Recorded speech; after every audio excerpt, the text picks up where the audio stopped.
ओम गणपत्याय नमः। ओम श्री गणेशाय नमः। ओम श्री दुर्गा दिव्ये नमः। ओम श्री दुर्गाये नमः। प्रथमं च शैलपुत्री, द्वितीये च ब्रह्मचारिणी, तृतीये च चंद्रघंटेति, चौथमी च कुसुमांडेति, पंचम च स्कंदमाता, छठम च कात्यायनी, सप्तमं च कालरात्रि, अष्टम च महागौरी, नवम च सिद्धात्री, नवदुर्गा प्रकीर्तिता, महाकाली महालक्ष्मी महासरस्वती माँ दुर्गा ये नमः। महाकाली महालक्ष्मी महासरस्वती माँ दुर्गा ये नमः। महाकाली महालक्ष्मी महासरस्वती माँ दुर्गा ये नमः। ओम श्रीमद् देवी भागवत महापुराण प्रम्भ द्वितीय खंड। तुम्हें माता च पिता तुमेव, तुमेव बंधुश्च सखा तुमेव, तुमेव विद्या द्रविणं तुमेव, तुमेव सर्वं देव देवा। ओम नमः चंडिकाय नमः। ओम श्री दुर्गा दिव्ये नमः। हर चतुर्थोध्याय सुकन्या की पति सेवा तथा वन में अश्विनी कुमारों से भेंट का वर्णन।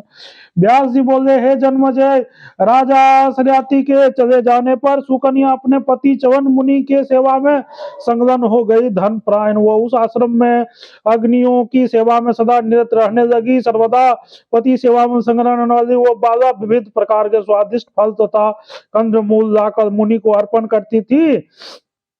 वो शीतकाल में उष्ण जल से उन्हें शीघ्रता पूर्वक स्नान कराने के पश्चात मृगचन पहनाकर पवित्र आश्रम में विराजमान कर देती थी। पुनः उनके आगे तीर जो कुश तथा कमंडलू रखकर उनसे कहती थी, हे मुनि श्रेष्ठ, अब आप अपना नित्य कर्म करें। मुनि का नित्य कर्म समाप्त हो जाने पर वो सुकन्या पति का हाथ पकड़कर उठाती और पुनः किसी आसन अथवा कोमल सैया पर उन्हें बिठा देती थी।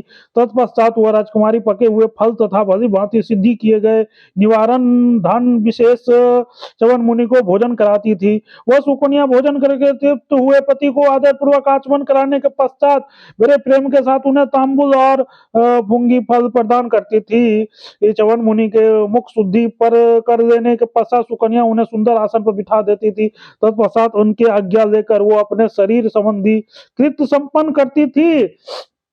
तत्पश्चात स्वयं फलाहार करके वह पुनः मुनि के पास जाकर नम्रता पूर्वक उनसे कहती थी, हे प्रभु, मुझे क्या आज्ञा दे रहे हैं? यदि आपकी स्मृति हो तो मैं आपके चरण दबाऊं, अगर आपकी सम्मति हो तो मैं आपके चरण दबाऊं। इस प्रकार पति परायण व सुकन्या उनकी सेवा में सदा संलग्न रहती थी। सायंकालीन हवन समाप्त हो जाने पर वो सुंदरी स्वादिष्ट तथा मधुर फल लाकर मुनि को अर्पित करती थी। पुनः अपनी आज्ञा से भोजन से बचे हुए आहार को बड़े प्रेम के साथ स्वयं ग्रहण करती थी। इसके बाद अत्यंत कोमल तथा सुंदर आसन बिछाकर उन्हें प्रेम पूर्वक उस पर लिटा देती थी।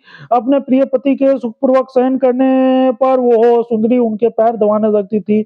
उस समय छिन्न कटि प्रदेश वाली सुकन्या कुलीन स्त्रियों के धर्म में भी विषय में उनसे पूछा करती थी। चरण दबा करके रात में भक्ति परायण सुकन्या जब वो जान जाती थी कि च्यवन मुनि सो गए, तब वो भी अपने चरणों के पास ही सो जाती थी।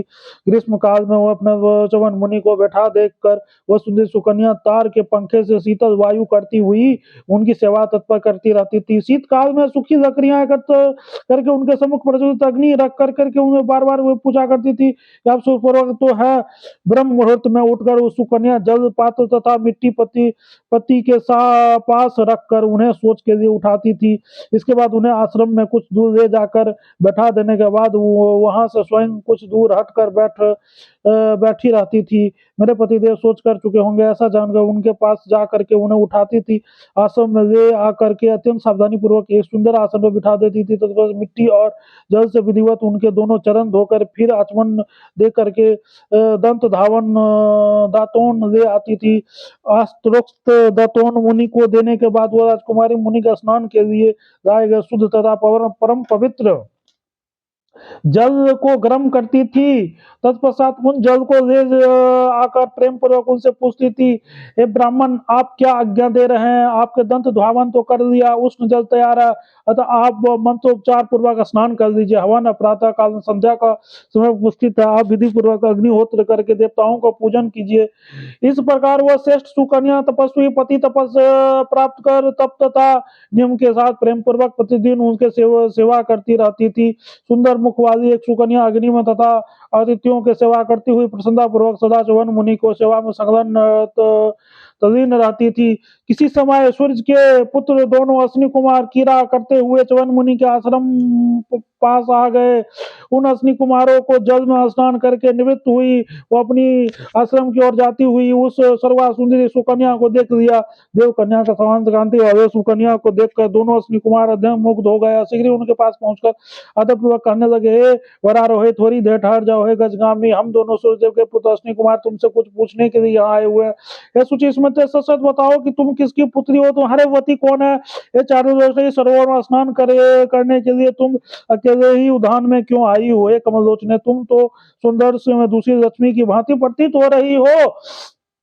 हे शोभने, हम ये रहस्य जानना चाहते हैं कि तुम बताओ। हे क्रांत, हे चंचल नयनों वाली, जब तुम्हारे ये कोमल तथा नग्न चरण कठोर भूमि में पड़ते हैं तथा आगे की ओर बढ़ते हैं तो ये हमारे हृदय में तथा उत्पन्न करती है त्वंगनी, तुम विमान पर चलने योग्य हो। अब तुम नंगे पांव पैदल क्यों चल रही हो? इस वन में तुम्हारा भ्रमण क्यों हो रहा है?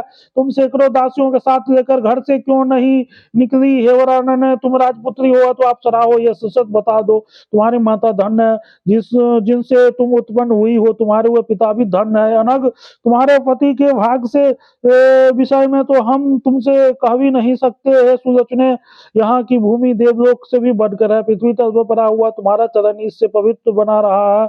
इस वन में रहने वाले सभी मृग तथा दूसरे पक्षी जो तुम्हें देख रहे हैं वे परम भागशाली है, भूमि भी परम पवित्र हो गई है। सुलोचने, तुम्हारी अधिक प्रशंसा क्या करें? अब तुम सत्य बता दो कि तुम्हारे पिता कौन है और तुम्हारे पतिदेव कौन है, उन्हें अनुपूर्वक देखने की हमारी इच्छा है। व्यासी बोले, अश्विनी कुमारों की यह बात सुनकर परम शुद्धिदास कुमार सुकन्या अत्यंत लज्जित हो गई। देव कन्या के सदृश वह राजपुत्री उनसे कहने लगी, आप लोग मुझे राजा श्रेयती के पुत्री और च्यवन मुनि की भार्या समझे। मैं एक पतिव्रता स्त्री हूँ, मेरे पिताजी ने स्वेच्छा से मुझे सौंप दिया है। हे देवताओं, मेरे पति देव विद तथा नेत्रहीन है। हे परम तपस्वी, मैं प्रसन्न मन से दिन रात उनकी सेवा करती रहती हूँ। आप दोनों कौन हैं और यहाँ क्यों पधारे हुए हैं?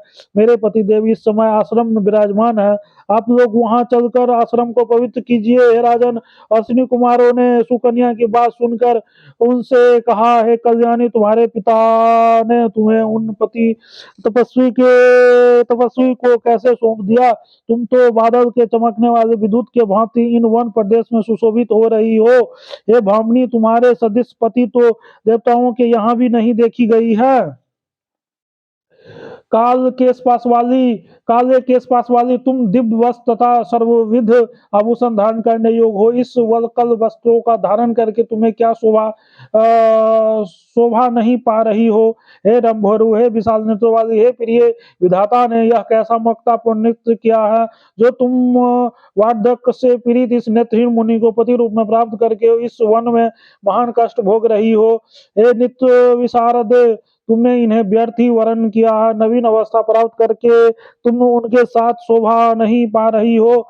भली भांति लक्ष्य साध करके कामदेव के द्वारा वेग पूर्वक छोड़े गए बाण किस पर गिरेंगे? तुम्हारे पति तो इस प्रकार से असमर्थ हैं। विधाता ने निश्चय ही मंद बुद्धि वाले हैं जो उन्हें नव यौवन से संपन्न उन्हें नेत्रहीन की पत्नी बना दिया है। विशाल लोचने, तुम इनके योग नहीं हो, अतः हे चारु लोचने, तुम किसी दूसरे को अपना पति बना लो। हे कमल लोचने, ऐसे नेत्रहीन मुनि को पति रूप में पाकर तुम्हारा जीवन व्यर्थ हो गया है। हम लोग इस तरह से वन में तुम्हारे निवास करने के लिए वक्कल वस्त्र धारण करने को उचित नहीं मानते हैं। अतः हे प्रशस्त अंगों वाली, तुम सम्यक विचार करके ये हम दोनों में से किसी एक को अपना पति बना लो। हे सुलोचने, हे मानिनी, हे सुंदरी, तुम इस अंधे तथा बूढ़े मुनि को सेवा करती रही अपनी यौवन को व्यर्थ क्यों कर रही हो? भाग से हीन तथा पोषण भरण के रक्षा के समर्थ रहित तुम मुनि की सेवा क्यों कर रही हो? हे निर्दोष संगोवादी, सभी प्रकार के शुभ भोग में वंचित इस मुनि को छोड़कर तुम हम दोनों पर किसी एक को स्वीकार कर लो। हे कांते, हमें वरण करके तुम्हें इंद्र के नंद वन में तथा कुबेर के चतुर्थ वन में स्वेच्छा पूर्वक विहार करो। हे माननी, तुम इस अंधे तथा विद्ध के साथ अपमानित होकर अपना जीवन कैसे बिताओगी? तुम समस्त शुभ लक्षणों से संपन्न एक राजकुमारी हो तथा संसारिक हाव भावों को भली भांति जानती हो, अतः तुम भागहीन स्त्री की भांति इन निर्जन वन में अपना समय क्यों व्यर्थ बिता रही हो? अतः हे पिक भासनी, है सुमुखी, है विशाल नेत्रे, तुम अपने सुख के लिए हम दोनों को किसी एक को स्वीकार कर लो।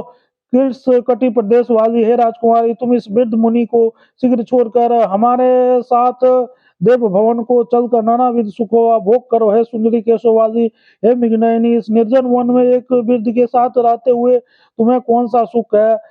एक तो तुम्हारी यह नई अवस्था, उस पर भी एक अंधे की सेवा तुम्हें करना पड़ रही है। हे राजकुमारी, क्या दुख भोगना ही तुम्हारा अभिष्ट है? हे चंद्रमुखी, तुम अत्यंत कोमल हो, अतः वन में तुम्हारे इस प्रकार फल तथा जल ले आना कदापि उचित नहीं है।